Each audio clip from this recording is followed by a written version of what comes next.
We're going to start in earnest.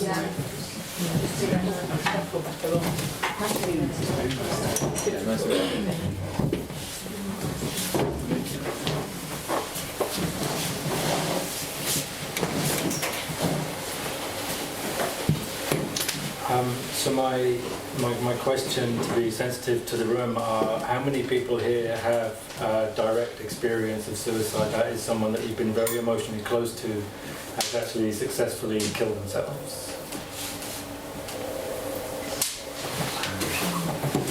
Raise your hand so everyone can see. Okay, thank you. So we're a self-selecting audience, but I don't think the number of hands would be too far different if we went to any random room and said, okay, just stop and show of hands who's been affected by it. The statistics that I put on the Facebook event, that's all right, still shock me. The first time I really was affected by, kind of had a sense of the scale of the problem was in, I think it was 2008, and I was in the Universal Hall at the Findhorn Foundation on a week-long retreat with Robert Moore, the Jungian analyst, doing a men's work thing. And one of the guys came up to me, a guy called David Drysdale, actually, who sadly died a couple of years ago of cancer, and he said, we were just having a chat, and he said, how many do you know about suicide? And I said, no, not at all. Not in my radar, no kind of sense of it.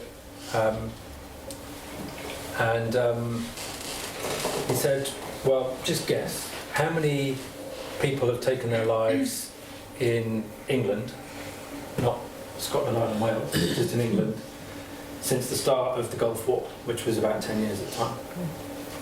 And I said, no idea. He said, well, yeah, just take a guess. And I said, oh man, like maybe 500. He said, no, that's closer to the number of servicemen and women who've died on active duty. The number of people who've killed themselves by suicide is over 6,000. And I was like, what? So it's safer to go to war than it is to stay at home and be a male under the age of 55.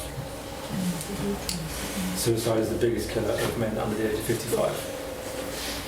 More than cancer, more than car crashes, more than anything else. And they are successful suicides. Suicidal ideation, probably 75% of the population think about committing suicide. And then other people go along and they kind of attempt it and fail, and then kind of wake up, and other people are successful. The statistics are 13 men every day and 2 women every day. Every single day. Again, 13 men every day in the UK, 12.6, and 2 women every day. Good evening, welcome. Sorry. That's all right. Apologies. No, I couldn't find it. no, you're welcome. Do you come a bit closer down the front if you want. Fine here, thanks. So it's a massive, massive problem. And it is the elephant in our cultural room. That's what my little elephant is here for. But I don't want to talk about suicide first. I want to talk about community first. And I want to talk about, kind of work backwards, why suicide is such a big problem. If you know somebody who has committed suicide, if you're having a close emotional bond, you are 10 times more likely to kill yourself. So why is that? Why do these dynamics happen in our communities? So community is a word that is very common in these parts. Capital C, small c. It is, to my mind, something that we all kind of aspire to be part of, that we like to talk about and to have a sense of belonging to. And then often as we get closer and closer to it, we realise it's not the ideal family we never had. It can be just as messy as anything else and comes with a whole different raft and range of problems. But fundamentally, human beings are hardwired for connection. You are hardwired for relationship. And there is nothing you can do to turn that off. You can numb it, you can run from it, You can be overactive in it, and have, you know, a million friends who are all superficial, Facebook, but you can't turn it off. We each have a deep, deep, hardwired need for a relationship, and that need is central to how suicide moves through cultures and societies and in individuals. In my work as a therapist, probably about 3 years ago, I suddenly had this light bulb moment where I realised that people come to see me for one of two reasons. They're trying to get into a relationship, or they're trying to get out of a relationship. And sometimes they're trying to do both at the same time. But that's fundamentally it. Is we want intimacy. We want intimacy in a particular kind of way, based on our kind of early childhood experiences. We want intimacy that allows us to express ourselves creatively and to feel connected and to feel seen and witnessed and blessed in that. These are you know, basic human functions of our psyche, our soul. This kind of deep central intelligence agency that we have inside of us that knows what we want, knows how we like it, knows where we get stuck, and will never stop kind of reaching out to the world and saying, hello, I'm here, who's there? That is what we do all the time, consciously and unconsciously. And that's what community comes out of, you know, the ways we like our life to be and the people that we are drawn to become our communities. We might hide from them, we might want to be in the middle of them, but we each have this kind of thing going on. You know, come to me, go away. Come to me today, but tomorrow maybe go away. And we're all in this kind of flux of connection and wanting to be part of something. I was going to run something in the Universal Hall 2 or 3 years ago called The Burdens and Blessings of Belonging in Exile. You know, the burdens of belonging and the blessings of belonging, and the burdens of exile and the blessings of exile. So how do we fit in a community? How do we belong to a community and have our own space, and, you know, not go into this FOMO, this fear of missing out, that everyone's having a great time and we're left at home. So these are the kind of dynamics that kind of weave through any community, that are happening all the time. Now, just a few moments ago when you were all kind of milling around, Lindsay was kind of standing over here saying, oh, everyone's having a conversation. And I said, interrupt. And she said, but that's rude. You want me to be rude? And I said, yeah, interrupt.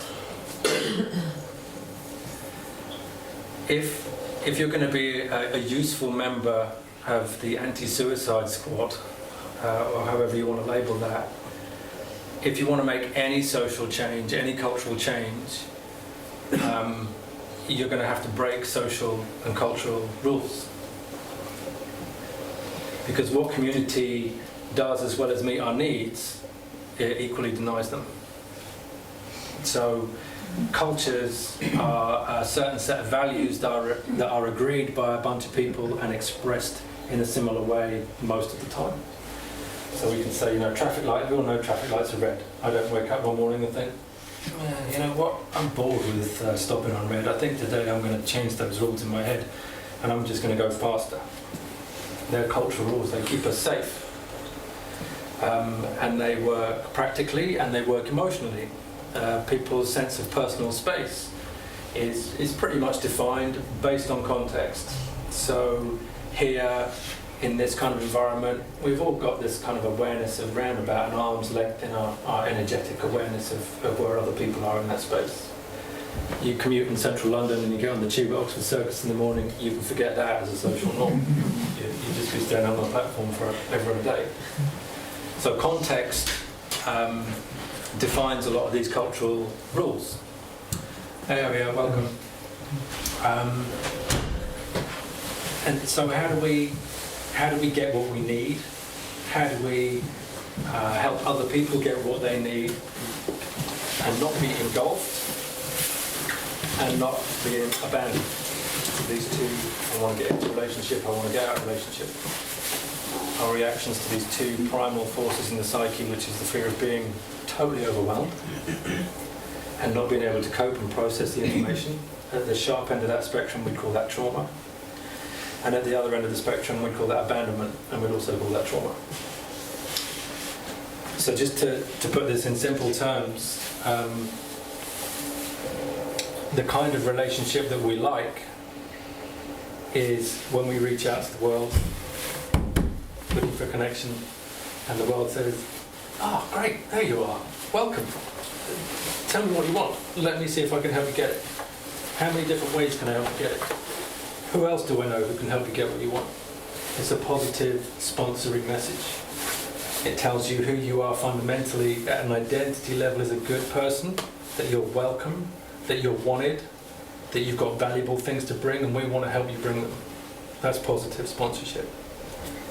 Negative sponsorship is you reach out and you get, "What the fuck do you think you're doing? If you ever try that around here again, we're going to kill you." So you retract. Early childhood messages fit into these three categories. So that's negative sponsorship. It's not just "we're not interested," it's actively "we do not want it, do not try it." Right? It's not passive in any way, shape or form. It's actively pushing you, stopping you express. Neutral sponsorship is you reach out for connection, and you reach out for connection, and you reach out for connection, and you're in an empty space. There's no feedback. Out of negative and neutral, which one do you think is more difficult to recover from? Neutral. You're just doing very well. Right. Yeah. So you got no reference points. I suspect that people who successfully commit suicide, who are really committed, have neutral sponsorship going on somewhere in their biography, somewhere in their background, somewhere in their internal dialogue. No one cares. No one's going to care. Right. So these are threads that happen in community. Invitations. I'm a bit of a hermit sometimes, and I have to kind of check myself to go out. I work with people intensively most days, and in the evening, often the last thing I want to do is have another meaningful conversation. How do we as a community understand these different forces? How do we as a community create opportunities for people to be present as they are, when they are as they are, without overwhelming them and without abandoning them? What else do I need to say about community? I mean, we could ask questions about what communities you feel you belong to. I might ask people personally, if I was working personally with people, where do you feel most connected? So think about that for yourselves just now. Where do you go when you want to feel a strong connection to yourself? What do you do? Where you really feel an embodied sense of this is me and I'm good. And then where do you go and what do you do when you want to feel connected to other people? What kind of places, what kind of contexts, what kind of activities do you... coming to an event like this is part of a collective thing, right? I had another aha moment a few years ago running a workshop, and I thought, it doesn't really matter what we do, everyone's just here to hang out. Really. Everyone is here looking for a meaningful, authentic, intimate connection in a way that they know they're not going to be overwhelmed or pushed away. So this is where basket weaving, or something that is active, where you can be with somebody and alongside them, and you can tune out and focus and do your thing, and you can come back into a conversation. Those kinds of activities build community. They're not about a certain thing. That kind of happens in the background.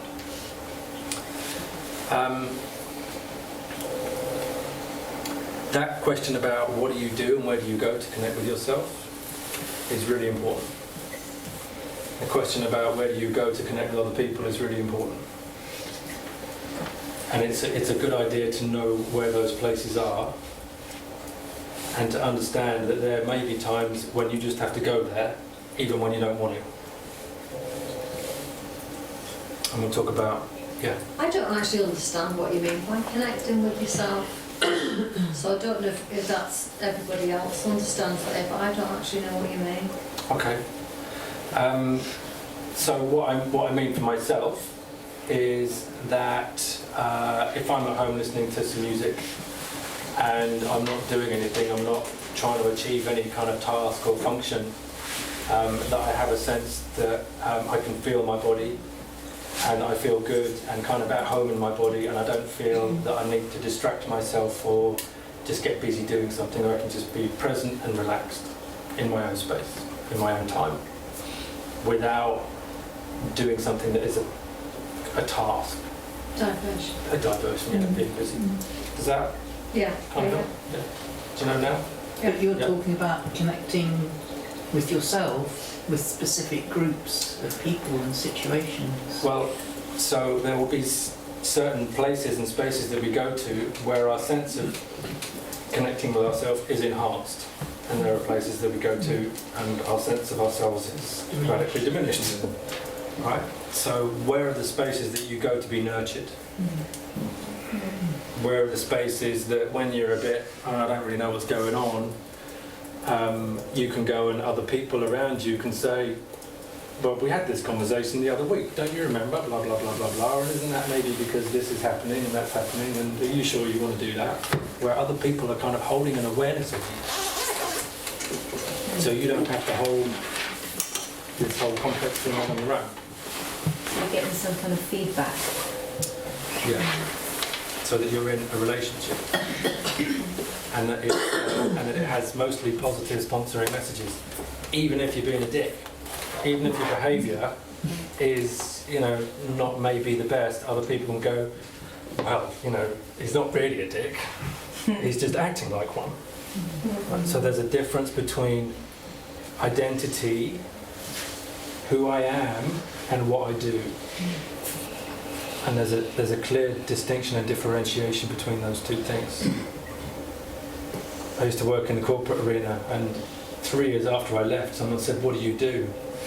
And I heard myself say, "I am a project manager." And I was like, I've just been possessed by this old corporate identity that I didn't know was kind of still hanging on. And I thought, why did I say that? And then I realised the people I were with were all kind of corporate, successful corporate people. And I was like, oh, I'm still trying to fit in. And I left 3 years ago, and hadn't thought about it since. So this sense of identity is really fundamental to what we're going to talk about when we talk about rites of passage. Who hasn't heard the term rites of passage? Who would like to tell me what a rite of passage is? What's your best guess? What's your idea of it? For me, it's a sense of being initiated, usually by elders in a community, often as a young person. It might be as a young woman when you start to menstruate, when you are turning the corner to womanhood from girlhood, or it might be as a young man stepping into your power instead of being a boy, stepping into manhood. In cultures other than our own, often indigenous cultures, there is a very ancient tradition of people being initiated in that way, sometimes in quite extreme ways. Often they're sent out into the wilds, they have to survive, they have to endure hardships, and it's a test of them. Often it's a way of connecting with the elements, with spirits, finding a vision. There can be all sorts of dimensions to it. Yeah. So what Ellen is talking about is the more indigenous kind of term of a rite of passage. I have a distinction where I would have a distinction between rites of passage and an initiation. And an initiation might be your first day at school ever, where you enter a radically different context, a radically different environment, and you are going to be treated radically differently. That's an initiatory phase, and a rite of passage would be going from primary school to secondary school, and then secondary school to college, and then college to university, and then, you know, and then your first day at work is another initiation. They're kind of what we have now as contemporary kind of markers, but they're unconscious. They're just kind of conveyor belt things, but they could be ritualized and turned into, you know, full-blown rites of passage if we wanted to, and they are in certain places. But what they are doing, what their function is doing, is something that we carry inside of us, the deep psychological, I keep calling it the Central Intelligence Agency, which is different connotations, but the deep wise self, this unconscious presence that we have inside of us that is physiological, biological, psychological, social, cultural intelligence that understands that our identity is organic. So sorry to pick on you again, Lindsay, but do you want me to be rude? That assumes that you have a certain map of what this culture is like, what is okay and what isn't okay. There are certain contexts where you would interrupt without thinking about it, and there are others where you wouldn't. And we have thousands and thousands of these little rules. But if, for instance, I have the same idea of honesty as a 40-year-old as I did when I was 5, things are going to be, pretty messy around me if I'm just kind of radically, ruthlessly honest with everybody all the time about everything. Because when I was 5, my mum said, "You must tell the truth." By the age of 40, you go, well, honesty is a value system, and telling the truth is a different thing. And somewhere along the line, someone has to discern when it's good to tell the truth and when it's not. Right?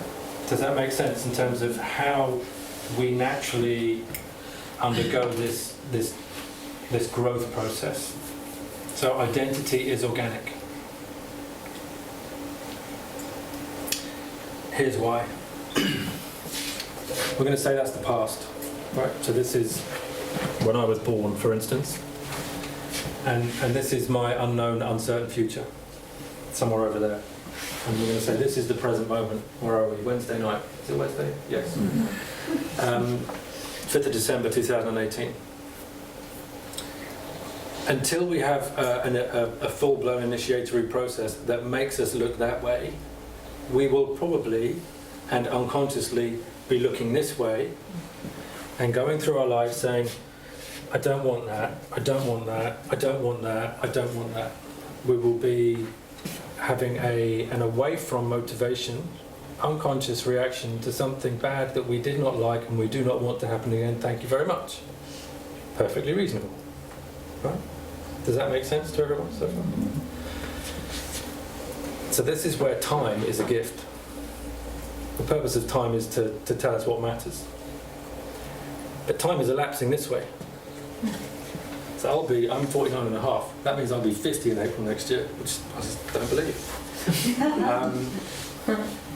Denial is a useful thing. So this is what people are, unconsciously going towards. Climate change, like Brexit, anything you like. It's like, I don't want that, but I'm not really looking at what the alternative is. Right? At best, I'm trying to kind of negotiate between other bad things that might be the lesser evil. When people come to see me, as well as getting in or out of a relationship, my job is to help them understand this story. The biographical part of the story, their part of the story, what were the blessings in it, what were the curses in it, help them to understand and differentiate. This is really me. That was just stuff I was told that I absorbed and that I don't really believe anymore and doesn't really serve me.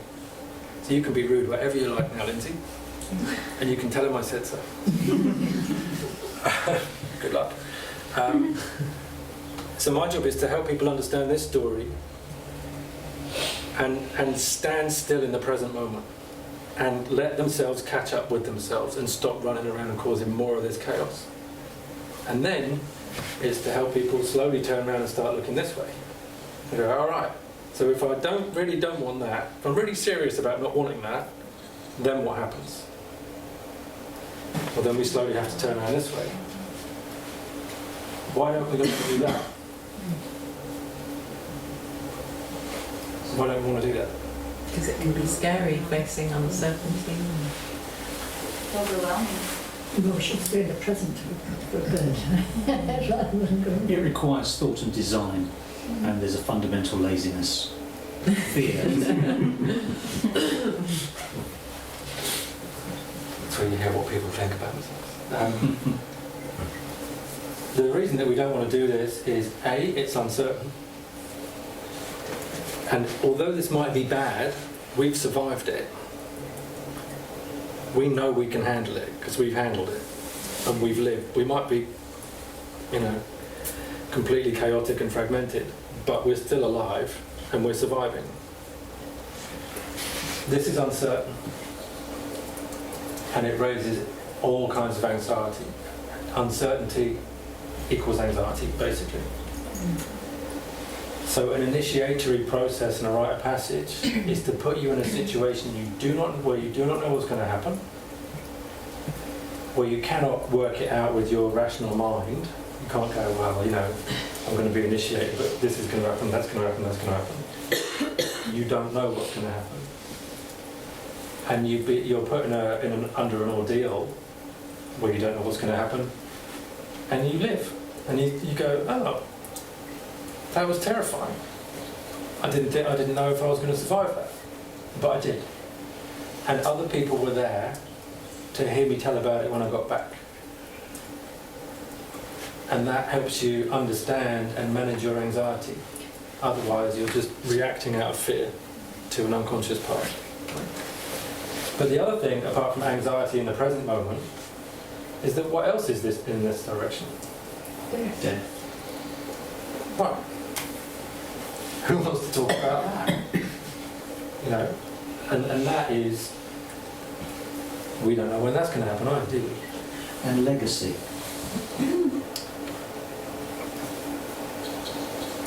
Do you mean future? You're talking about future generations? Yeah. What might leave behind? That's the reframe that works for me Yeah. when I think about death. That's Yeah. actually my contribution in my Yes. Yeah. And that is an elder kind of function. That is kind of like, you don't really start thinking about that till you're 40, 50, until you understand that the exit is there somewhere. So why do people stay engulfed in the negative past? And then when they turn around and they look at the future, decide to leave early?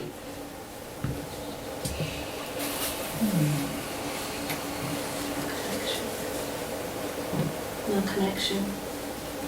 They want to get it over with. Sorry? They want to face death and get it over with. I think they're just impatient. Well, they haven't been initiated into death at that level of the cultures, not allowed us to experience what death is. Yeah. So they don't actually know what they're facing. It might be better to get it over with quick.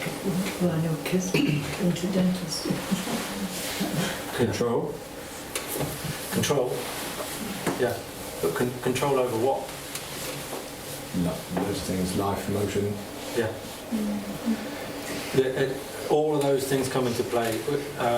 There can be, you can have serious chemical depression. You could have a terminal illness. You could have many, many, many, many things happening in your life that are overwhelming. And you could have many things that are happening in your life that are overwhelming, and no community to give you a context for them.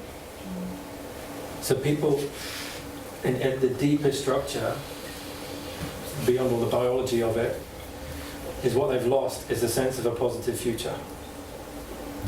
It has always been like this, it will always be like this, and this is unbearable. And they can be self-referencing in that. So I am the problem, and they can internalize it, or they can, totally misread other people and say it would be better if I wasn't it.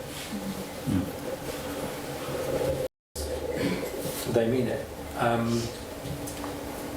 in 2012 or 13, a charity I set up off the back of hearing that statistic about suicide in men totally imploded, and I was removed as executive director overnight, and this massive community I'd set up and been part of stopped speaking to me, just like that.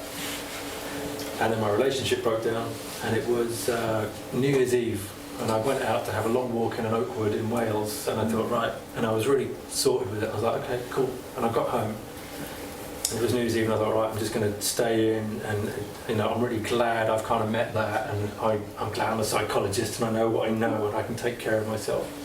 And I had a large whiskey.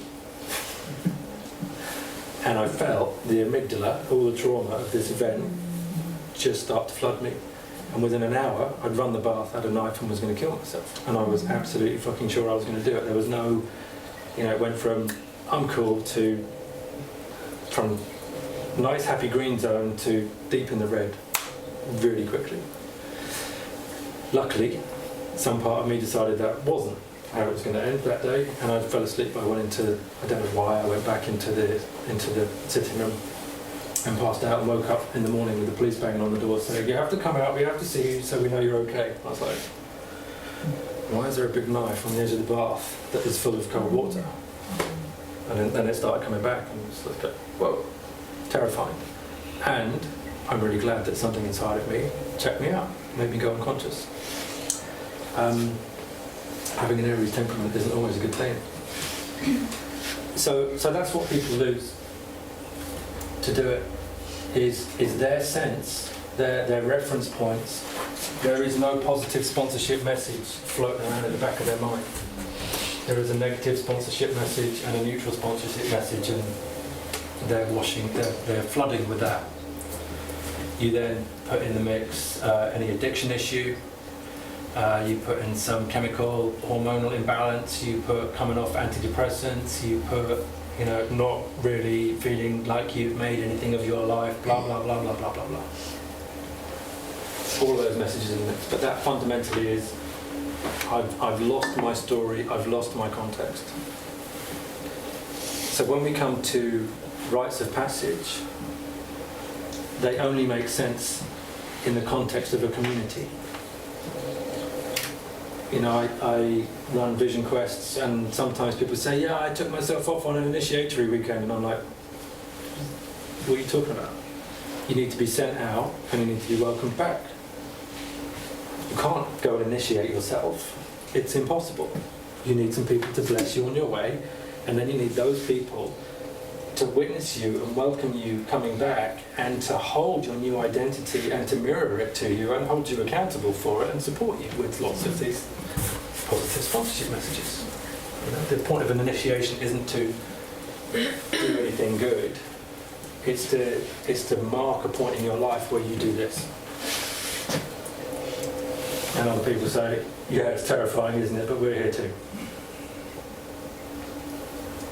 Does that make sense? You can't do that without a community. There's no point in initiating anyone into anything if there aren't people there to hold them. Whatever it is, whether you decide to run a marathon for the first time, it doesn't matter. You pick your activity, you pick the thing that you don't know you can do, and you do it, and you are witnessed, and you are blessed, and you are welcomed in it. So how do we create contexts? How do we create spaces? How do we welcome and bless each other in a way where we have, because in our culture, we don't really have these big full-on initiations and rites of passage. We have lots of little kind of shadow ones, like hazing. There was a kid who 200 vodkas on a night out somewhere in, I can't remember where it was, Manchester or Leeds or London. No idea. But he died going to university because the peer pressure was, you want to hang out with us, you got to do this. And his father rightly was blaming the culture of the university. But where was his deeper sense of self that would have said, you want to go out and drink 200 vodkas? Why? Why would I do that? So they're community responsibilities. So that's why I think, when we have suicide in our midst, that's an initiatory, a call for an initiation in a community. It's like, okay, wake up. Did anyone see the BBC? I think it was a BBC documentary on suicide. Who saw that? I think it was probably 2 or 3 months ago. So as a doctor, there are two. I don't watch TV or have TV, but there are two doctors. They're twins, and they're quite good-looking TV personality, kind of mid-40s doctors. And they do interesting things on TV. And one of them decided to. I think he just got divorced, and he'd had been a bit depressed. He decided to look at suicide, and he went through all the statistics, and he looked at it very well from the medical model. From, we've got this problem, how do we medicate it, how do we refer people, social referring, how do we get people back involved in their community. He went over to America, I think it was Chicago, and he hung out with some people who had reduced the amount of suicide by 90% in their community. Like, it had been off the charts, and they'd had some conversations and decided to make an intervention. And this is what they did. Someone asked me this morning at breakfast when I said I was talking about this evening. They asked me this very question. But in America, they got all the doctors across the whole of Chicago, all of them, regardless of what anybody came in to see them for, to ask their client, are you thinking of killing yourself? So you've got a sore foot, blah, blah, blah, whatever it is, conversation, and then just got one more thing to ask you, are you thinking of killing yourself? And if anybody was like, actually, yeah, they would then be referred off to another, to get some other help. And their suicide went.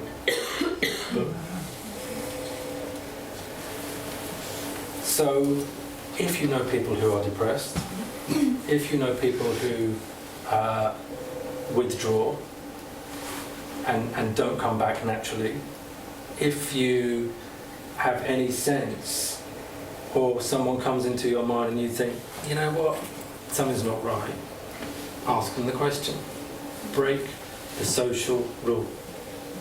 It's not something you're supposed to ask people. It's not something people are supposed to think about. Right? And if we ask ourselves the question,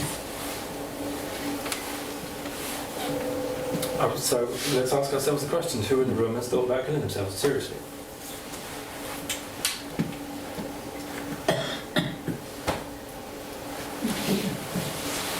Right. So here we are. And then what? Is that what you're saying? And then what? What happens next? well, I know what happens next for me, but I'm interested to explore it. Yeah. To broaden the options available to me. Yeah. Not the suicide options. Yeah. Not suicide.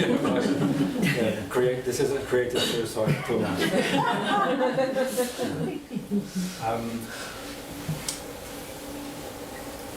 So I'm going to take a pause. We're just at 8 o'clock. If you want to grab another cup of tea, we're going to take a pause for 15 minutes, and we're going to think about that. Most people in the room know someone who's killed themselves. Most people in the room have thought about killing themselves.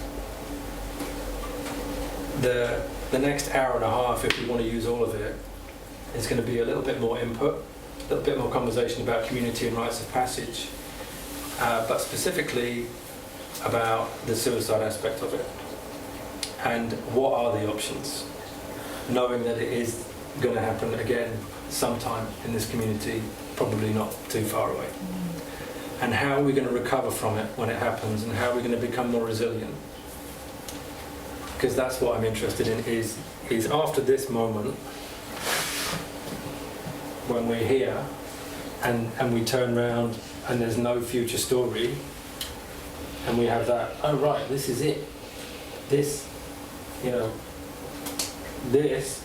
looks a lot like that, and that was shit, and I don't want that. What do we do? I'm not talking about starting a movement. I'm talking about what do we do for ourselves personally? What do we do with each other? That are simple things.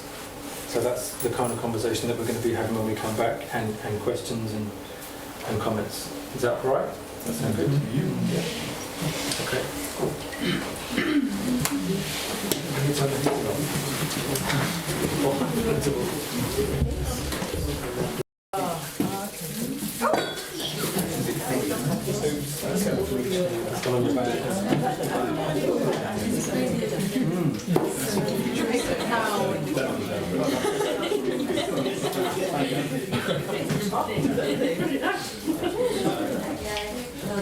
It's a choice.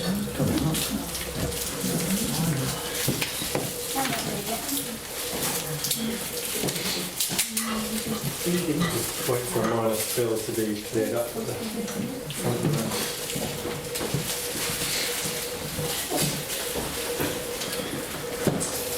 I'm going to read a poem as we go into this little bit. It's called A Ritual to Read to Each Other by a guy called William Stafford. Anyone heard of William Stafford? Yeah. So he was the American Poet Laureate, I think in the 70s. And a ritual, you know, when you hear people talk about rituals, a ritual is the way that humans attempt to participate in a mythology. And a mythology as in a sacred governing story that provides meaning to a culture and therefore to individuals. That's what mythology is. So all religions are kind of versions of mythologies. And a ritual is a way of actively participating in a kind of mythology. And we can do it consciously, or we can do it unconsciously. But we will be trying to initiate ourselves and carry out rituals all of the time. All day, every day, people are ritualising their behaviour. Going outside for a cigarette, that's a ritual. Rolling a cigarette is a ritual. They're all rituals, right? They're all ways of trying to participate in something larger than ourselves, which is what we belong to, whether we know it or not. Does that make sense? I don't want to get too esoteric, which sometimes I can do. So a ritual to read to each other. If you don't know the kind of person I am, and I don't know the kind of person you are, a pattern that others made may prevail in the world. And following the wrong gods home, we may miss our star. For there is many a small betrayal in the mind, a shrug that lets the fragile sequence break, sending with shouts the horrible errors of childhood, storming out to play through the broken dike. And as each elephant parades holding each elephant's tail, but if one wanders, the circus won't find the park. I call it cruel, and may be the root of all cruelty, to know what occurs, but not recognise the facts.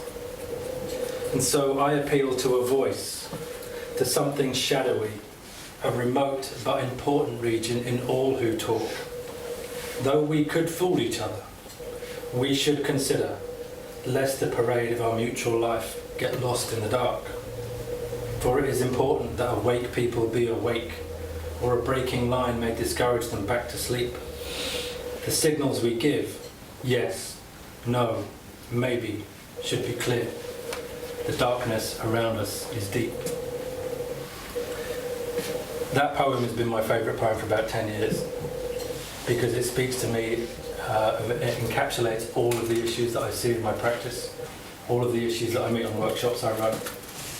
It's this fundamental idea of what do we belong to, how do we belong to it, and who's going to hold us when we can't hold ourselves. How do we do that?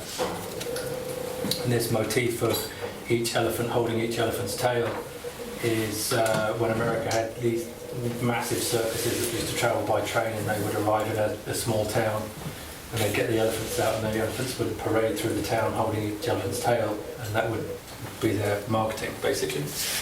And often, you know, an elephant would go on a rampage and run off, which is better marketing. But he's talking about, you know, we need to hold each other's tails. We need to understand that we are each a link in a chain. So it is therefore important also to say, for those of us who know somebody who has committed suicide, if someone wants to kill themselves, they will do it, and there is nothing you can do to stop it. If someone is really committed to that course of action, they will do it. I was going to start this evening's talk with an invocation of forgiveness. Because if we know somebody who has committed suicide, and this is why I think we increase our chances by 10 of killing ourselves, if we know someone who has successfully committed suicide, we make it our fault. We start going, what if? What if I hadn't? What if I had? And we end up in that cycle, picking up the same dynamic that possessed them and that caused them to exit. You understand how it travels? So we internalize it. Does that make sense to everybody? So the anti-venom, the antidote for people who have experienced someone they love and were emotionally close to through suicide is ruthless self-forgiveness. It does not serve you to be in this world to carry that. And it is a way of avoiding your own life. What if the guilt is unconscious, Paul? Like, I didn't know that I was not guilty, but I mean, the doctor could have seen it because I became anorexic. I didn't feel anything. So you need a good herd of elephants. That was when I was looking at Well, that herd of elephants should be called a family. Yeah. What did you say, ruthless what? Self-forgiveness. So every time we start going to blame, and this what if, stop it. It doesn't go anywhere. It doesn't bring you anything. It doesn't bring anyone back. It doesn't take you forward. It is this.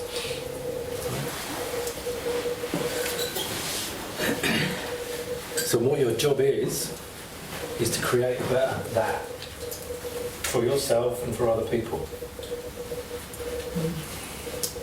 That's it. What about the anger? Because I have anger. Great. Javier and I are going to run a workshop on that. We can sign you up now, right? Sorry? We can sign you up now if you like. So what about the anger? So let me. With the person for committing suicide. Oh, right. And then you know, because that's what I experienced. What a luxury. What a luxury to still be here and be angry. And what about the But anger? I felt that anger turn against myself as well. Right, I'm just And gonna. wanting to go into sort of mimicry. So that's what I'm saying is that's why ruthless self-forgiveness. Yeah. In the psyche, without diving off at the deep end into depth psychology, we have basic structures, and they are roughly triangular. And we have these internal structures. In the masculine psyche, they're the king, warrior, lover, and magician. And they appear in all of our mythologies. In their different expressions, we have what I'd say the generative. We're going to say this is the warrior. The generative warrior is at the top of the triangle. His responsibility is to be focused and to be active for a purpose. And the definition is he's serving something. He's not trying to prove something. That's the hero. So heroes like to prove things. Warriors are in service to something larger than themselves. They do not know that it's going to succeed, but they're going to give it a damn good go. That's the healthy warrior. Talking about suicide specifically, and this is why 13 men a day and only 2 women, warrior archetype in men is driven by testosterone.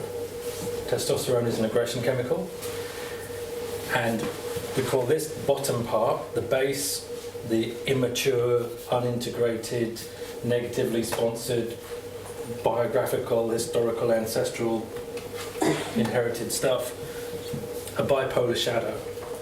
So bipolar just means it has an active pole and a passive pole.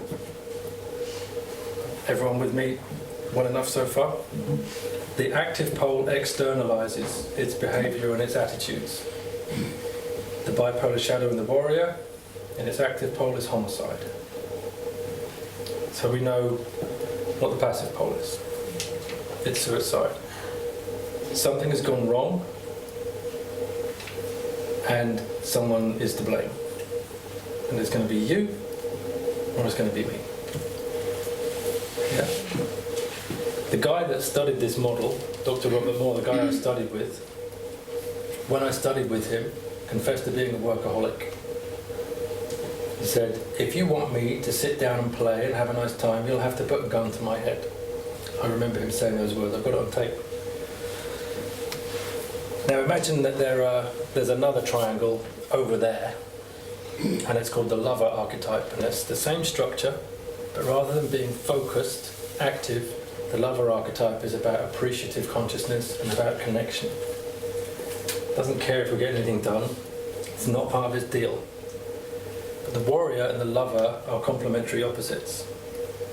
Bipolar shadow of the lover is the addict.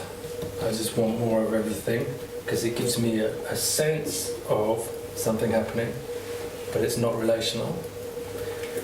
Or the impotent, where I just can't do anything. I'm just checked out. I don't care. And there's nothing you can say or do that will make me care. Does that make sense? So you have the warrior and the lover, and they're kind of like form a figure of eight. They need each other. You were saying that in men, the warrior in men, but in women. It's the same, but the amount of testosterone in women is about 20 or 30 times less than it is in men. And testosterone is an aggression chemical. It builds structure. The masculine, in very general terms, taking my life in my hands, falling into the gender debate. The masculine aspect of the psyche, the masculine, not men, but the masculine, deals with external structure, societal structure, buildings, infrastructure, likes to make things. We were just having a chat about welding and digging roads. The feminine looks after internal structure. Right. In general terms. What about women's menstrual cycle? Because I got them murderous when I had PMT. Right. Where are the bodies? Well, Right. So I, and I can talk about that in many different ways. A need for boundaries, a need to be held, a need to retreat from life and not have, external demands on you while you're supposed to be connected with yourself in that way. But this is homicide and suicide in the warrior archetype. So do you know how Robert Moore died? He shot his wife, and then he shot himself. Robert Moore. The guy who was A year and a half ago, 2 years ago. Sorry? The guy that came up with that? About a year and a half ago. Yeah, he's a Jungian analyst, he's a theologian. He taught this stuff, he was really, really into it, but he could not do it. He had no lover archetype online. He had no appreciative consciousness. And I've listened to some of his lectures and I'm like, yeah, he is, this stuff is flooding him. We say it's flooding. Where you've got this connection to this idea and it is just pumping through you and you can't find the tap. Right?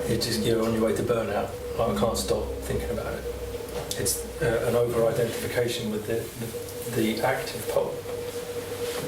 So when suicide happens, or when someone is suicidal, what they're experiencing very deep down in their psyche is an over-identification with a part of them that can no longer deal with the complexity of the life they are being asked to live. They need an initiation. They need other people to do it. So it's not that it's an over-identification with a part that does need to die. And that's what initiation is about. It is about saying, you can't be in this village and behave like that at your age and stage, because the village needs you to do something else and show up in a different way. So until you're initiated, you can't own a property, you can't get married, you can't have kids, you can't go to these ceremonies, you can't go to these rituals, you can't take part in those things. So this over-identification with an immature part that has come to the natural end of its life needs to be taken out, somewhere beautiful, and thanked. And thanked, and thanked, and thanked, and thanked, and thanked.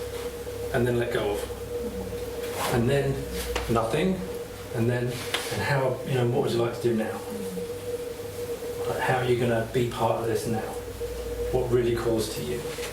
And how can we positively sponsor that? And that is what initiation and rites of passage are in the context of a community. They're meaningless without a community. Well, if you were putting that into therapeutic language, you could say post-traumatic stress and then pre-traumatic stress, rather than using Jungian archetypes. How would you put it? So you're looking back and it's all been horror, and that goes forward because you haven't had clearance of that. Is that what you're saying? Yeah, if the ubiquitous presence of the past is what kills us. Yeah. So it's when we are unconsciously looking to the future, but actually we're just seeing more of that, and that can be biological, it can be hardwired. I know in my experience of dealing with my own PTSD, when layers of that clear out, it's just like, okay. So that's part of it, and also initiatory rites of passage when they are serious, when they're proper and there is an ordeal. The ritual itself is traumatic, but the trauma has meaning. It is in the context of a blessing. So I had my first tattoo the other week. I'm really proud of it. I love it. I spent about an hour a day just admiring my own tattoo, but it fucking hurt. And while I was having it done, the girl was saying, what are these things? Actually, my business logo, which I came up with, but it's symbolic. So I was telling her about symbols. The woman in Forres who does tattoos now understands what symbols are and how they work, so you might get a better job. So I ended up telling her about these boys somewhere in the jungle where they have to go fishing in water where there are saltwater crocodiles, which kill them. So to overcome the fear, because they need to go and get food, they have their backs scarred until they look the same as the back of a crocodile. So their skin is sliced and folded and folded and folded over years, and all the men in the tribe. And they psychosomatically, they're brothers with the crocodiles. They're not a danger to them. We don't need to do that anymore. We can just go to Tesco. But the impulse in the psyche is to be initiated. So that kid who went out on the binge drinking, that's a call for initiation. Every time a boy takes a risk, especially boys and girls take risks, they're being initiated in very different ways. But that is a call for initiation. And self-harming and thrashing myself. They're all deep calls from the psyche for something to be witnessed and blessed and brought into relationship. They are unconscious expressions of what we'd say are the neglected self or the abandoned aspects of the psyche that don't have a path forward. So our job is to help people understand, if you're with someone who is suicidal, that a part of them needs to die. That's a radically different conversation to engage someone with, rather than just don't do it. It's like, okay, I understand you feel shit. You're allowed to feel shit. That's all right.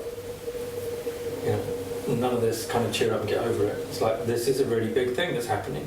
This isn't the way to deal with it, but there is a big thing happening. How are we going to bring this energy in?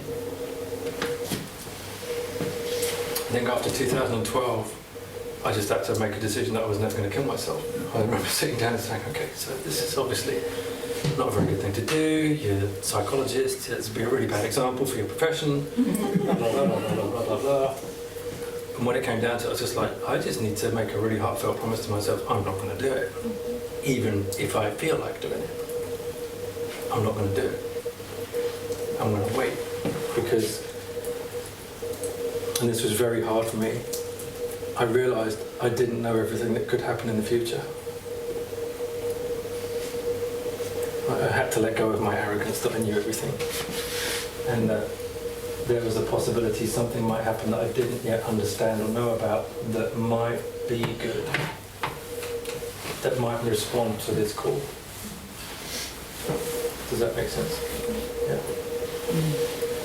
So where are we? Ruthless self-forgiveness. And whether you're suicidal or not, it is likely a part of you needs to die. Right? Because identity is organic. And when it doesn't get to grow, it doesn't just sit there going, well, you know, someone will turn up at some point and something better will happen. It regresses. That means it goes backwards psychologically. And it over-identifies with more dark stuff, basically.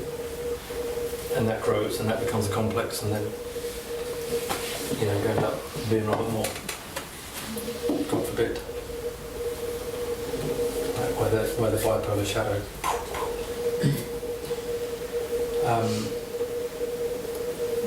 So you are growing. Whatever you do, whatever you're doing with your life, whatever your daily grind is, whatever your daily rounds are full of, your identity needs to be enlarged in some way, shape or form. It needs to be put in relationship to something that is larger than it, that can take it like a river, you know, that can help it grow and flow. And you need to be around people who understand that you're not going to be the same. And this is the shadow side of community. You can belong, but not like that. So the blessing of exiling yourself from some communities, you have to go on this hero's journey, go and find some new people. I had a big wake-up call about a year and a half ago. My father died. I found my best mate I've known since I was 12. And he said, oh, it happens to all of us. I was like, oh, I think I need to change something about this friendship. That doesn't work for me. Like 15 years ago, I'd have been really angry and upset and not said anything. And I was just like, oh, right, okay, it's time to let go.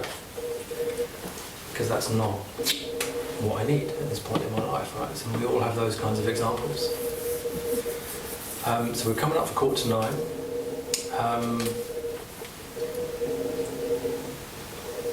I'd like to have a little conversation for 15 minutes about the things, the parts of you, the situations in your life that don't serve you, that need to die. And think about how you might do that. Just so you kind of understand that we've all got it, whether it is a petty addiction, whether it is an area of impotence where there's something you really want to do and every time you go towards it, something else kind of pulls you by the ear in a different direction. All these forces are happening to all of us all the time. Imagine them happening in a pubescent kid. No references. The virtual world flooding with fragmenting messages. Who are the solid, stable images? Who are the images in your life? What are the images central inside of you that you can share and grow? That's what I'm interested in all of my work, is what are the larger images that you carry? That, you know, other people do that, I don't do that. Other people get tattoos, that's how I got tattooed. I just kind of kept noticing this thought, and I was like, I'm going to go today. Not tomorrow, today. Can I come in at 3 o'clock? I'm like, yeah. I was like, I'm having a tattoo, what's going on? I'm too old to have a tattoo. That's what's going on. Not really because I like tattoos, just because I was bored with the voice in my head. Like, there you go, you got one. Happy? What next? Well, that's a belonging, and that's a family. Sorry? Tattoo, I remove tattoos, so I've read a lot about the psychology of it, and that's a lot. It's actually a form of self-harm as well. Yeah. But that's a belonging and a I enjoy family and a tribe. You know, get that. Yeah, it totally is. You know, it's a big taboo for me to go into the tattoo parlour. I had a cup of tea, had a nice chat. I didn't bleed much. It did hurt, but and for about 20 minutes. And then as I started talking to to the people in the tattoo place and they were kind of interested in the symbolism, when it came into relationship, it didn't hurt. And I was like, that's interesting. It's not hurting. The people are genuinely interested in what's going on. There's a relationship, and that changes the meaning. Right, so that is what changes the meaning for us.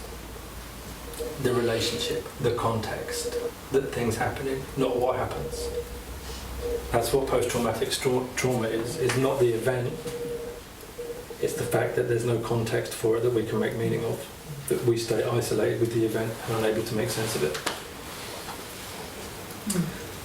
So, have that little conversation. What do you need to leave behind? What have you outgrown? Being polite, Lindsay.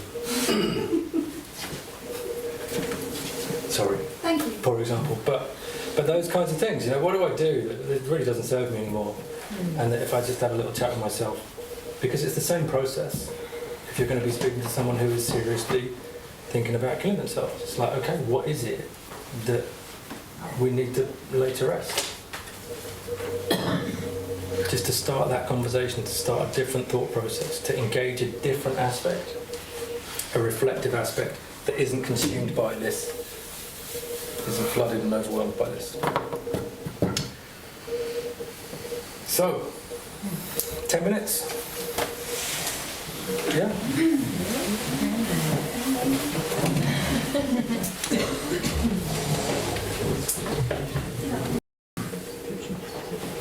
So here, this is what moves even a tiny part of someone's thought process. It has to be positive.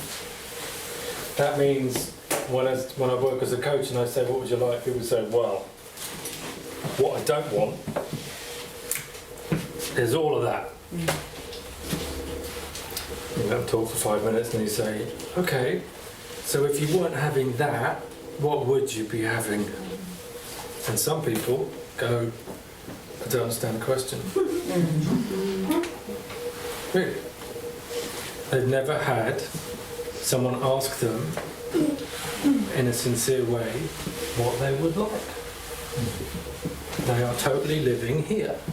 Their thought processes, their memories are stuck here. Not in a good way. So they're in this away from motivation. So it has to be positive. What I want. That does something magic. It brings in this. It opens up.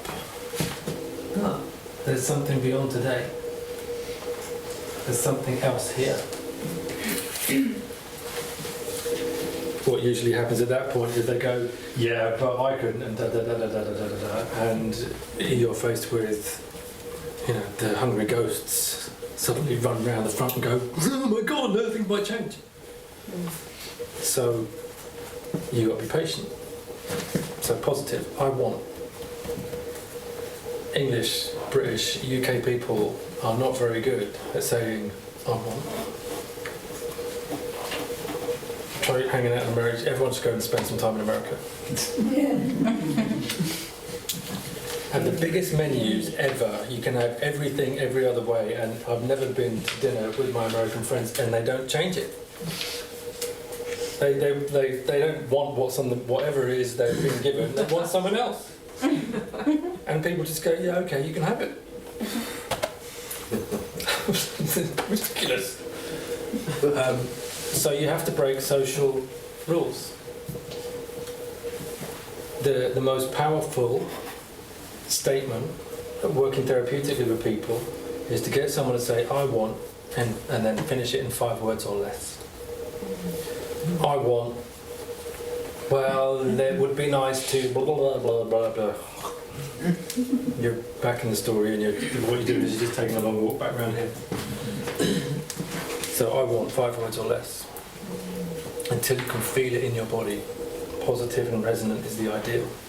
I feel it. So when I say it, I'm like, I really want it. And if you told me I couldn't have it now, I'd be really pissed off. And I would fight for it. And specific. So specific just means it has you've made a date with the future. It's not just like I want it sometime. It's like, I want it then. Right. I need. Perfectly admissible phrases. Please fill your lives with them. Ask people, what do you need? What do you want? It's simple, it's direct, but it will stymie many people. You'd be like, I never really thought about that before. I thought I was just doing this and that's how it was going to be. Until I worked out my time. I'm killing time. So you've got something. You've got something that fits these 3 magic criteria. What are the magic criteria? Positive, future, specific. It's not hard, is it? And But they'll be depressed. sorry? They'll be in a depressed, de-energised, well, they may be in a sort of depressed, de-energised, lethargic fog.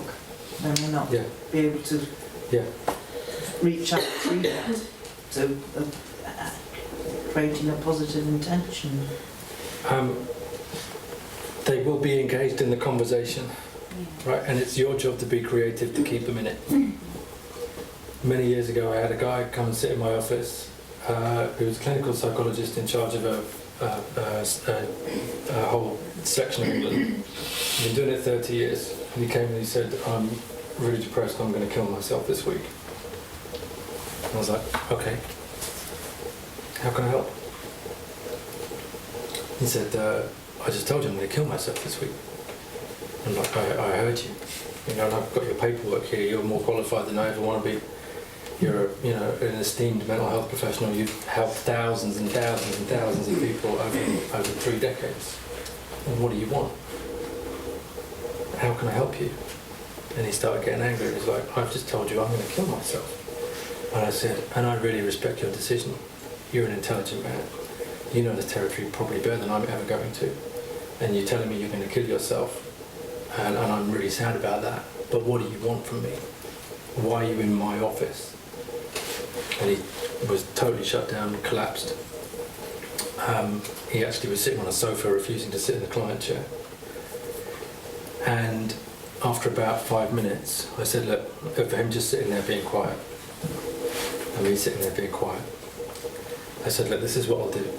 This is what I'm wanting to do. I don't want to know when you're going to do it. I don't want to know how you're going to do it. I don't want to know anything about the event whatsoever. That's not fair on me, and you know that. I said, but if you want to write a letter to somebody and stick it in an envelope so that I can't see the address on it, I'll keep it for 6 months and I'll put it in a post box. I'll forward your suicide note, basically, but in 6 months' time when all the fuss has died down. Is that the kind of thing that you want? And he got really angry and stood up and said, I just told you I'm going to kill myself. And I stood up and I said, no, I'm really glad you're fucking angry about it, because you're going to need to be angry to dig yourself out of this hole. And he was like, oh, right. So, in the warrior archetype, the positive arrow, this is aggression. This is anger. That's what it is. When we can't express it, it internalizes. It's blocked. So that is, again, in very general terms, what most depression is. It's part of this story I can't reconcile, and I'm still pissed off about, and I've tried blaming everybody else, and now they've all fucked off, and it's like, it mustn't be my fault. Everyone got bored with it. So anger is not a bad thing. Anger is an energy, and it goes out in the world. It is externally directed, and then you just need to turn it around. So what are we going to do with it? You're going to go running with it. You're going to build something with it. Okay, take a big stick down, beat something up with it. Get some boxing gloves on. Go and scream. Getting screaming underwater in the bath is really good for getting rid of anger.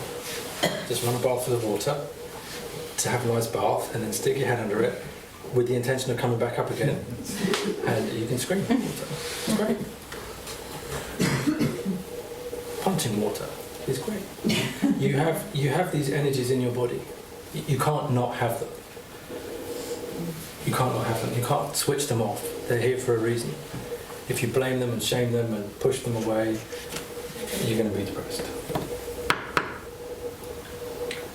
No doubt about it. And then you can get depressed, and then you can take some medication to numb it out. Right? And it's just moving the deck chairs. Something needs an honourable death.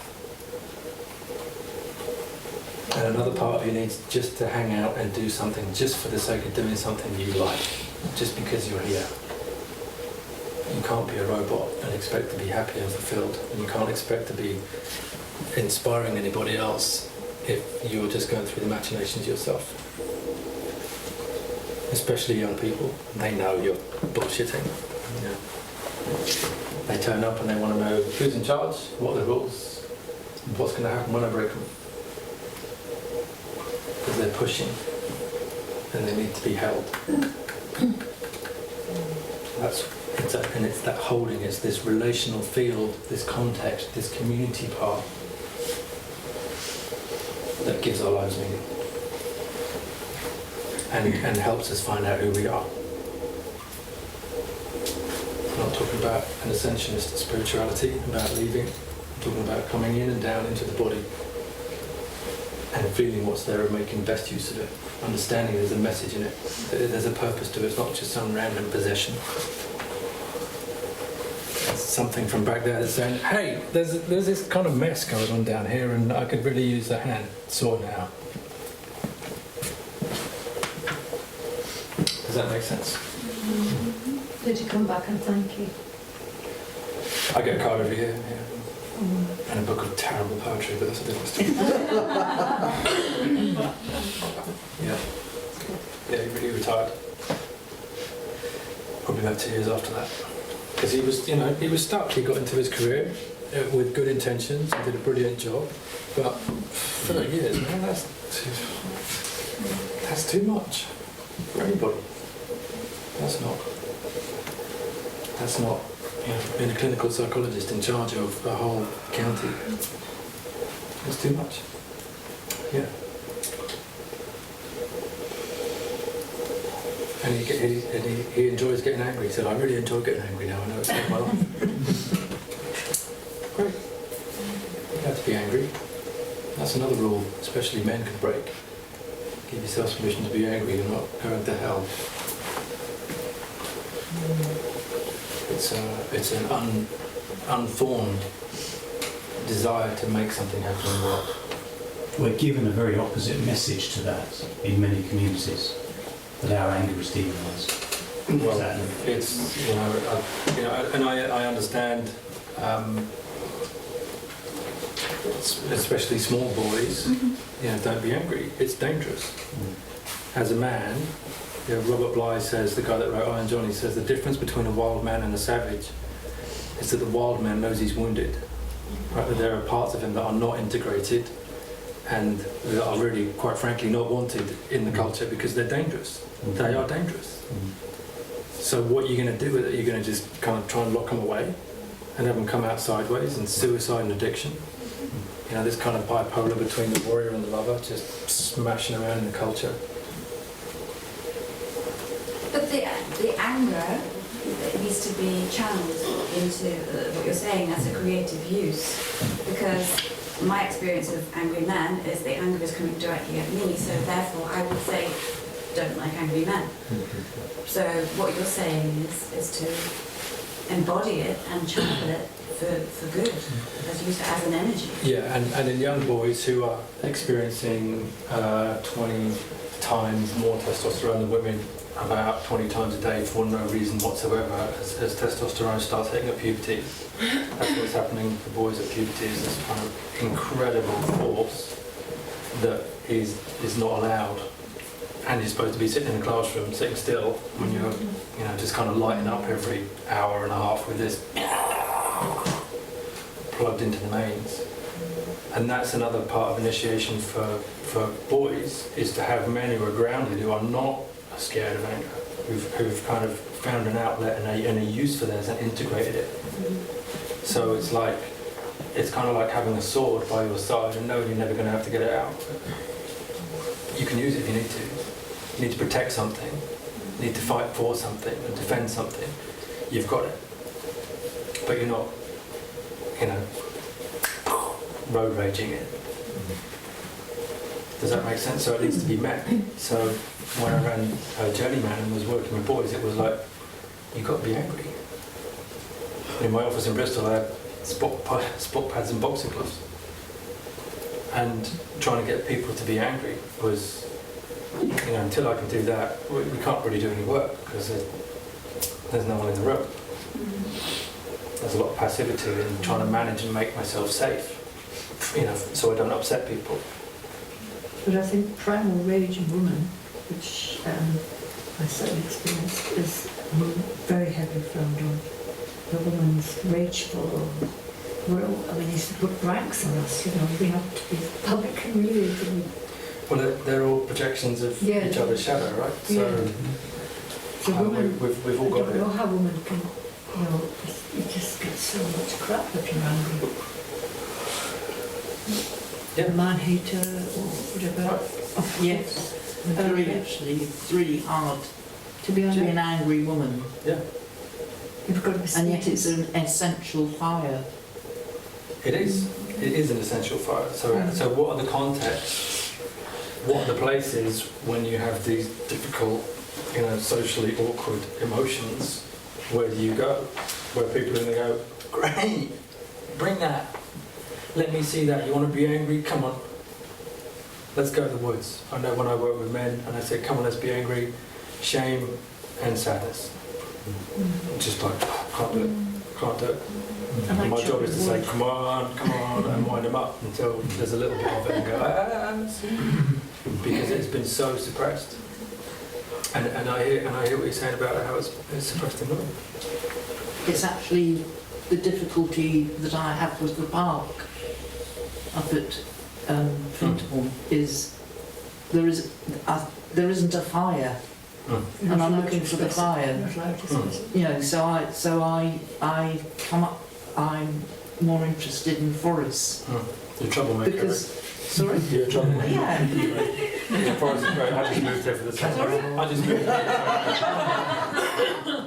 You can express No one would get into There's trouble a with me in fire. the There park. has to be a Can you fire have for to be able things, to express for things to shift and move and change and evolve. Right, it's an initiating, igniting force. But people aren't really afraid of anger, they're afraid of the chaos and the destruction of rage. Right? And that is a different thing. When I was married, I don't really know what to make of that when I hear myself say it. But I remember my wife getting home so late from work, having agreed to be early, and then not having petrol in the car, and all these kind of like little catalogue of things that were going to make us late for something that was really important to me, and she knew it. And I got so angry, and then we got lost, no sat-nav in those days, and I punched the windscreen out of the car. Like we took a wrong turn and then we ran out of petrol and I was just like incandescent. And the next thing I know is I have a kind of a slight throbbing in my right hand and the windscreen is, you know, cracked and 10 feet down the road. I'm like, who was that? Yeah. My son did that when he failed his driving test. I was driving him home and he blamed the instructor. Which, oh, I said, oh, look at that. Right, really. Yeah. Don't worry about it. So when anger boils over and it goes into the you know, it dominates the central nervous system. You know, we can't ask Robert Moore what happened, but his wife died and he died because the anger was just Too much. the part of him that was not allowed to play. Was like, you know what? I'm not going to let this continue anymore. If you're just going to make me work for the rest of my life, we're out. So what are the contexts, what are the places, what are the spaces, how do we connect with and invite these parts of us out? And how do we, you know, I don't know if I've told you anything new this evening, but maybe when you look around at people and they're acting a little bit weird, you know, being a bit more colourful than you might expect, these are the deep structure forces that they're dealing with. Don't take it personally, because it has nothing to do with you. Right? And if you take it personally, you're jumping in somebody else's soup. Every year there's a report on the news of a man walking his dog along the beach, and the wave came in and swept the dog out, and the man jumped in after the dog and drowned, and the dog was totally fine. Humans do it all the time.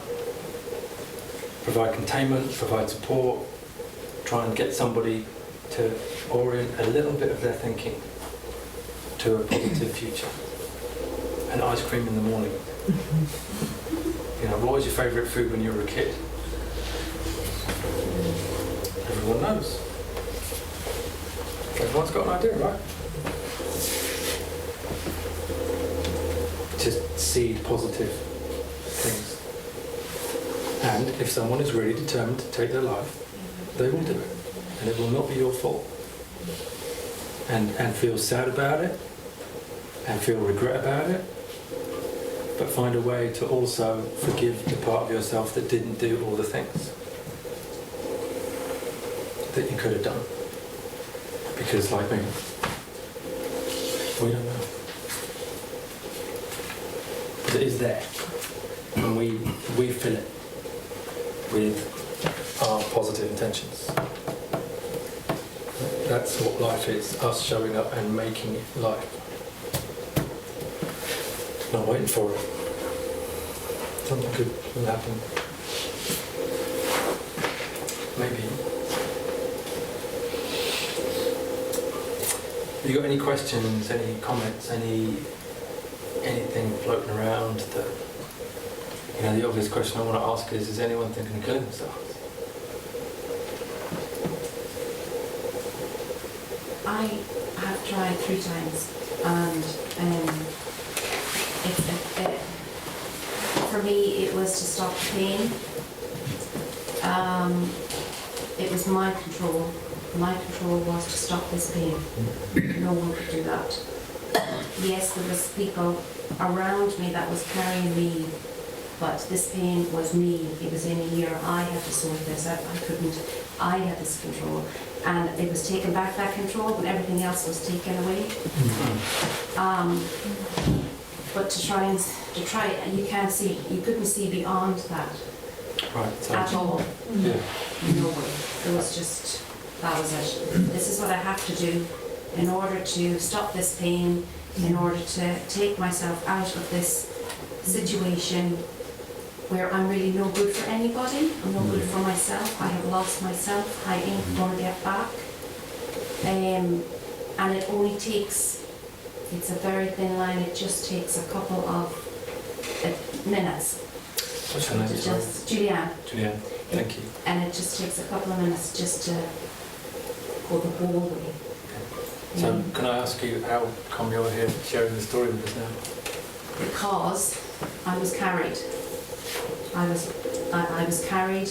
Number one, I shouted in time. And I said, I let that control go, and I said, right, you have to take it on, and you have to take me and do something with me, because I can't do this anymore. And I was literally, that time between getting nearly there and being taken control with somebody else taking me and lifting me up and saying, right, okay, we'll sort you. We'll carry you through this. And one day, I was clinical nurse manager, and I was a nurse for 27 years. And one day I was looking after people, and the next minute I was in the psychiatric ward asking, can I have a bath? It was like, oh my God. But I didn't want to be there, but at the same time, I had to be there. And that was, the difference was being in charge of a ward and all this kind of thing, and then somebody else taking care of me, because I couldn't take care of me anymore. And I was kind of trying to distinguish, well, that pain was caused as a result of whatever, or working through those things. Yeah. But it's the time I found between that cry for help and that wanting the pain to stop, to somebody actually catching me in time. Yeah. That's why I'm sitting here. And you know, I made a conscious decision, right, that's never going to happen again. I'm never going to try again. I've got 2 boys, I've got this, I've got that.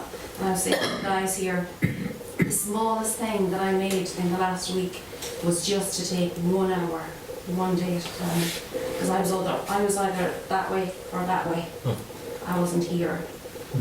And for me to say, right, I know it's daft, I'm sitting in the chair, I can see this, you know, whatever. That was more important to me. That's not daft, right? You know, that was a big thing for me. I know it sounds small, but it was big for me. Yeah. And I even said to the guys here, the last 3 days, I can see me again. The Julianne that was like 20 odd years ago. Whereas before, if I looked in the mirror, I was like, I didn't know that person. So it's just that little So is this recent? thing. Is this- Yeah. Yeah. This is just, recent. And, you know, I mean, yes, I have the help of meds and psychology and psychiatrists and everything. Yeah, that's fine. But you have to come some other way. And how that happens or when that happens, sometimes it just depends on where you are at the time and who's there willing to carry you sometimes. Yeah. You know, and maybe just letting someone else just take care of me.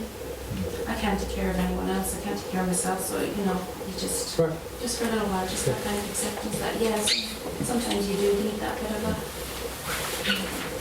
What a radical thought. Hayley. Pardon? What a radical thought in our very individualistic society that we might need help, and that might be okay. Yeah, that might be okay, exactly. One thing is saying, yes, I might need help. The other is, oh, I don't know. No, that might be okay, it might go well, you know. Yeah. And it's that second step that if you say, Yeah. you know, that's okay, that'll bring you on to the third one. And as you say, the future in small bits, Yeah. Right. you know. Yeah. And it is that case of like the guy that I described who had just been living away from himself for so long, and like didn't know, had no idea where it is. So I'm glad you're here. Thank you for sharing it. Thank you. Yeah. Yeah, I say we have to do it for ourselves, but we can't do it on our own. Yeah. We're relational creatures. You can't switch it off. You can't switch it off. You can't switch it off. Step away from it.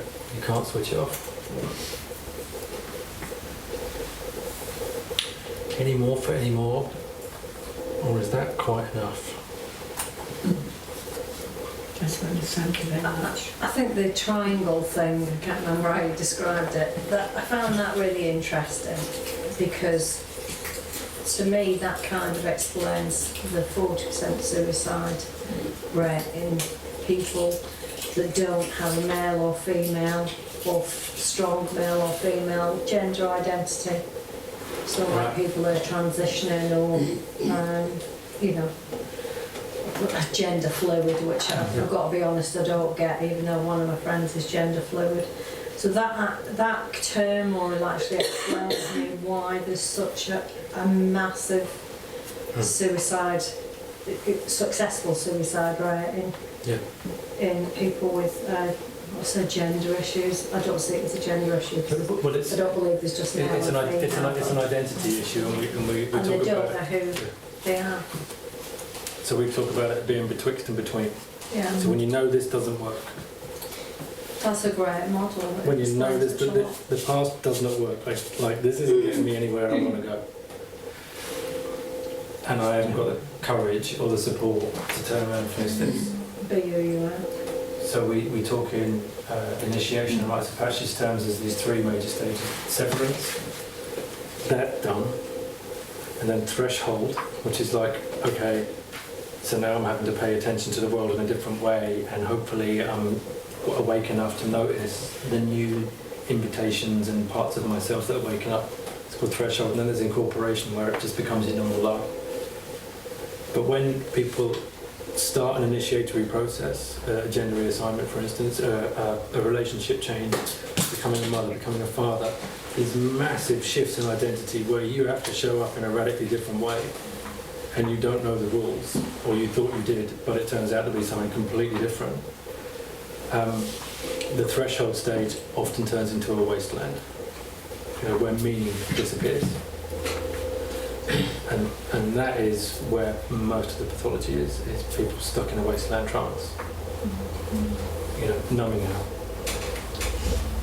dissociating, not actually understanding that there's, I say to my clients, that thing below your neck, what's happening in there now? And they're like, what? Like your body, your somatic intelligence, this wisdom that you have. How do you feel? I actually want a report from it. I call this the horse and it's the rider. I want to hear from the horse's mouth.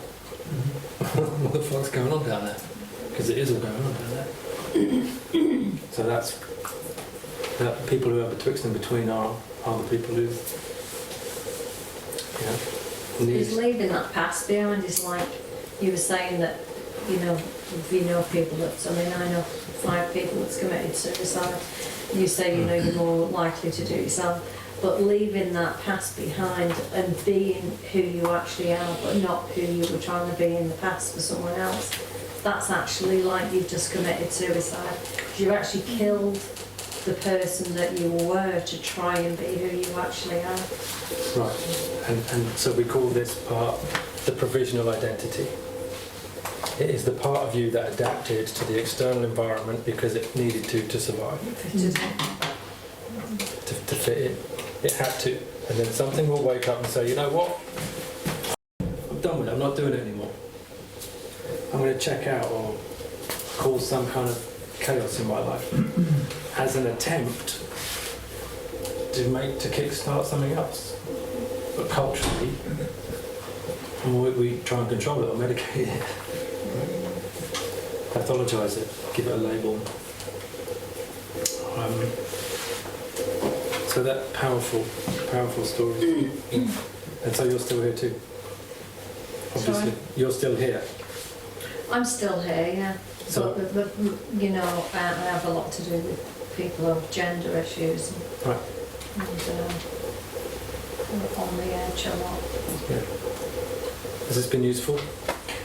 Excellent. I've never heard of it before, and it's just explained such a lot for me, particularly with my clients. So Robert Moore, although he killed himself and his wife, silly man. The book is called King Warrior, Magician Lover, and there's a small little I call it a digest, and it's focused on the masculine psyche and talks about that culturally, in all these different models. And there's a childhood version and an adult version, and it's quite technical, but it is brilliant. And then there are 4 big fat books which I thoroughly recommend you do not get until you're ever in your life. You need everything you need to know is in the skinny. But it's very deep structure, Jungian stuff, which for me has helped me make sense of my family biography and the world at large. It's a really useful filter to me to go, right, okay, politics, globalisation, whatever it is.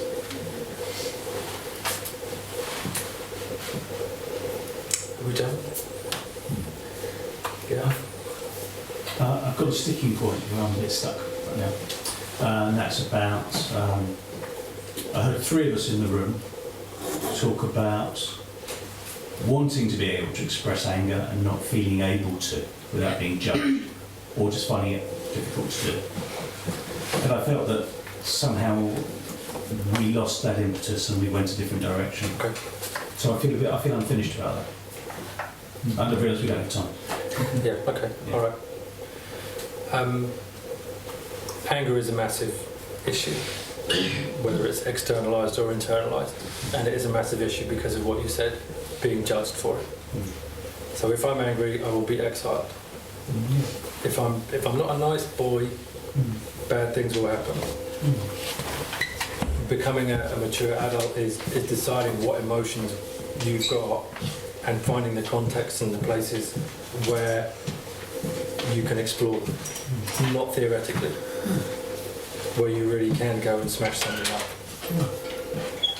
and it not do damage. Understanding that that is a release and something is coming through, and then it's going to mature. But it's not going to go from being bottled up in a cage. Like you imagine putting someone in a cage for 20 years and then going, oh, sorry, we kept you locked up and didn't feed you or acknowledge you or give you any worth for 20 years. Do you want to come down the pub?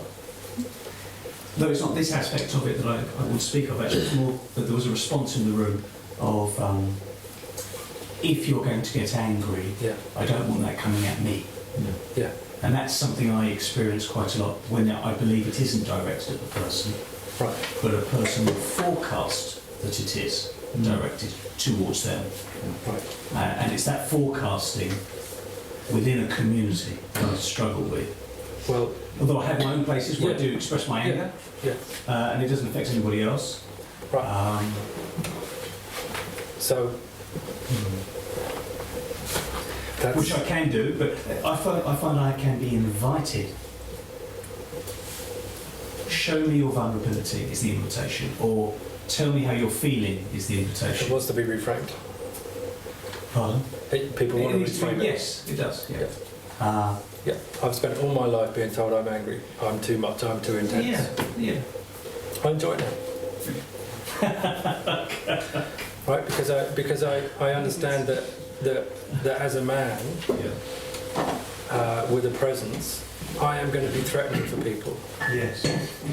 And if I then start telling myself the story that maybe they're right, that's my stuff. So holding that with myself, finding ways to express that, noticing where it shows up in myself and how I direct it to myself, that's my work. And understanding there are people in my life and contexts in my life where I choose consciously how I'm going to be when I'm in that space. I understand that not all of me is going to be welcome everywhere. And I have to choose that. You know, that there are certain contexts where it's appropriate, it's okay to just let rip. But most places, that's not okay. Right? And that's fine. So, and we can think about that with sexuality, we can think about that with all kinds of things, where there are certain contexts where certain conversations, certain ways of being are not okay. And that is because we belong to a culture and we are part of a collective and we need to tend to that collective.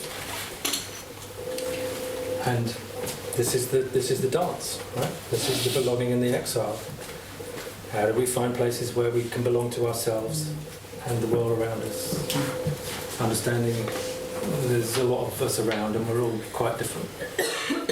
Different sensibilities, different stages of development, different places we're stuck, different places we're not. Oh, thank you for coming. Yeah? Does that make sense? Yeah. Okay, we're definitely close. Yeah. Thank you very much. Thank you.